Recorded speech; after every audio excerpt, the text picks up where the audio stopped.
সবার আগে বাংলাদেশ। বলেন তো একবার, সবার আগে। একটা শব্দের মধ্যে পুরা লক্ষ্যটা কিভাবে জনাব তারেক রহমান সাহেব উচ্চারণ করেছে, সবার আগে বাংলাদেশ। আর এরা সবার আগে গ্রামীণ ব্যাংক, সবার আগে ট্যাক্স দেবো না 6 বছর, সবার আগে লাইসেন্স চাই, বিদেশের লোক পাঠাবো ম্যান পাওয়ারে আদৌ। আর ওখানে গিয়ে বলছে জাপানে 1 লক্ষ লোক যাবে। আমার মনে হয় ওই ব্যবসা করার জন্য ওখানে গেছে। কেসারেন শেকড় থেকে শিখরে। এখানে আমাদের হেলাল বলল রাষ্ট্রের আমন্ত্রণে তিনি কোনো জায়গায় যান না। আমি তার নিয়ে বেশি কথা বলবো না, তবে এতটুকু বলতে পারি, আমাদের নেতা অ্যাক্টিং চেয়ারপারসন স্পষ্ট করে একটা বার্তা দিয়ে দিয়েছে, রাষ্ট্রের, সরকারের এবং বিএনপি দেশের মানুষের জন্য, সেটি হচ্ছে ডিসেম্বরের মধ্যে নির্বাচন হতে হবে। আপনি ডেট যদি না দিতে পারেন আমরা একটু অপেক্ষা করবো, তাহলে আমরা ডেট দিয়ে দেব, দেব। আপনাদের কর্মচারী এখানে যারা পুলিশ, এখানে প্রশাসন দেশের মানুষের অর্থে চলে, তো দেশের মানুষ তো আপনি যদি নববধূর মতো আচরণ করেন তাহলে তো আপনারা কি করব? এখন তো আমাদের একটা ডেট তো দরকার না। এখন পাত্রী আমরা দেখতে গেছি, পছন্দ হয়েছে, তাহলে আমরা কি করব? একটা দিন করতে হবে, তো দিন করতে হবে না? দিন না করলে তো আমি তো কারো দাওয়াত দিতে পারবো না। ভাই বৈশাখ মাসে 1 তারিখে এসেন, আমার মেয়ের বিয়ে অথবা আমার ছেলের বিয়ে, আপনি দিন করবেন না, দাওয়াত দেন আবার কি করে? খুব পরিষ্কার করে বলি ভাই, আমরা এখন একটা বয়সে এসে, আমরা তো ছাত্র রাজনীতি করতাম, আমার এখানে যারা আছে এখন সবাই ছাত্র রাজনীতি করতাম।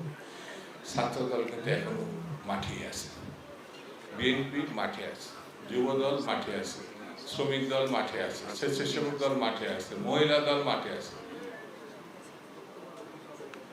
তারেক রহমান এখনো চূড়ান্ত কথাটা বলে নাই, আমরা মাঠেই আছি।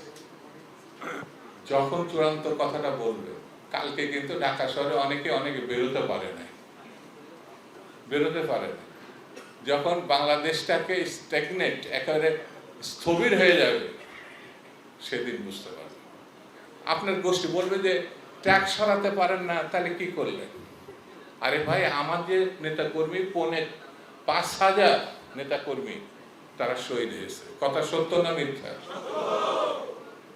সেটা কিন্তু বলবে না যে বিএনপি তারেক রহমান সাহেবের নেতাকর্মী 5,000 16 বছরে নিখোঁজ অথবা গুম হয়েছে।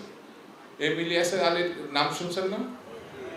ছাত্র দলের একসময় সেক্রেটারি, এমপি, সাংগঠনিক সম্পাদক, এই কথাটা বলবে না।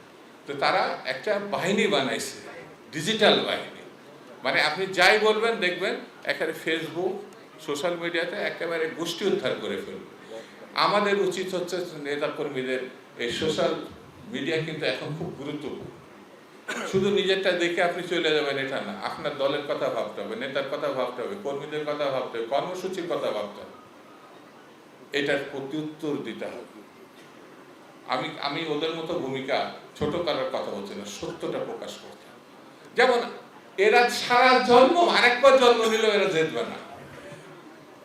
আমি কেন এই কথাটা এত দৃঢ়তার সঙ্গে বলছি এই কারণে, শহীদ জিয়া রহমানের রাজনীতি পুরুষ এবং নারী, নারীদের যে ক্ষমতায়ন, সেনাবাহিনীতে নেওয়া, পুলিশে নেওয়া, প্রশাসনে নেওয়া, আর বেগম খালেদা জিয়া তো একেবারে ফ্রি শিক্ষার যে ব্যবস্থা, এই নারী এবং পুরুষ, আপনি যদি শুধু পুরুষ নিয়ে ভাবেন, তো নারী হচ্ছে অর্ধেক শক্তি, সেদিনই তো আপনার কাজ অর্ধেক কমে গেল, হবে না।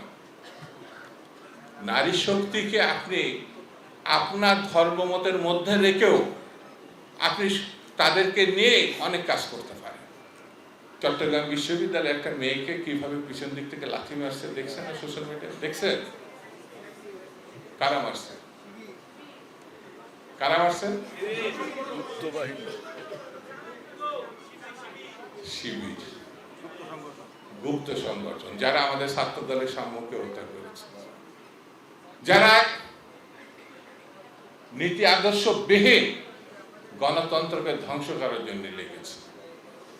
সেই জন্য ভোটের রাজনীতি আসলে আমার কাছে মনে হয় ওই জামাতের যে প্রার্থী দেখবেন, যারা ইলেকশনে বিরোধিতা করছে, প্রার্থী কিন্তু সব দেওয়া শেষ, 300 প্রার্থী দিয়ে দিয়েছে। আমি একেবারে চ্যালেঞ্জ করে বলছি, জামাতে ইসলামের যে প্রার্থী তার স্ত্রী যদি তার সামনে প্রকাশ্যে ভোট না দেয়, দেখবেন গোপনে দিলে পরে সে ধানের শীষে ভোট দেয়। আমি এটা নিশ্চিত এই কারণে, তাদের উপরে যে অত্যাচার করা হয় পারিবারিক ভাবে, সেটি বাইরের মানুষ জানলে এটা অমানবিক।